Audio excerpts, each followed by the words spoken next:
তো আমি ফার্স্ট যেটা বলতে চাই সেটা হচ্ছে মানে you guys have lots of patience because একটা স্টুডেন্ট যখন আপনাদেরকে কোনো কোয়েশ্চেন করে সেটা বারবার বুঝেন। আমি এটা মানে আমি নিজে চিন্তা করি যে এতটা পেশেন্স কিভাবে আসে যে এত মানে সবকিছু গুছায় এত বারবার করে বোঝানো হয়।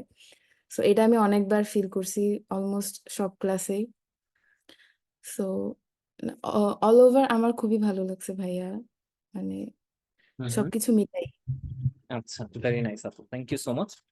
আপনি আমাদেরকে জাস্ট একটা জিনিস বলবেন, যেমন কিছুক্ষণ আগেও আমরা আপনার একটা রাইটিং ফিডব্যাক নিয়ে কথা বলছিলাম, যে আপনার ম্যাপের একটা ফিডব্যাক যেটা খোলা আছে, right? আপনাকে ফিডব্যাক জি গুলো লিখে দেওয়া হচ্ছে এরকম। এটা কি আপনি যতবারই লিখে দিচ্ছেন, আপনি কি ফিডব্যাক গুলো পাচ্ছেন কিনা, বা আমাদের ওই বাকি কাজগুলো, ক্লাসের বাহিরে বাকি কাজগুলোতে আপনার কোয়ালিটি ইনশিওর করা হচ্ছে কেন? আপনার কি মনে জি হয়? আমি আমি সবগুলোরই ফিডব্যাক পাচ্ছি। আজকে সকালে যেটা দিছি ওটা তো মাত্র দিয়েছি, ওটার ফিডব্যাক আমি হয়তো পেয়ে যাবো কাল বা পরশু। সো এটা ওকে। কোয়ালিটি বা এসব নিয়ে কোনো প্রবলেম নাই, কোনো কিছুতেই আমি কোনো প্রবলেম ফেস করি নাই আর কি।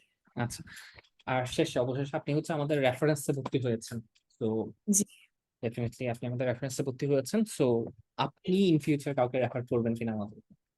অবশ্যই আমি রেফার করব যে এখানে এসে করতে পারে, কারণ এখানে যে কোয়ালিটি দেবা বা আপনাদের যে এই যে আমি বারবার বলতেছি যে পেশেন্সটা এটা অনেক ইম্পর্টেন্ট। সো এটা অবশ্যই একটা স্টুডেন্টকে হেল্প করবে।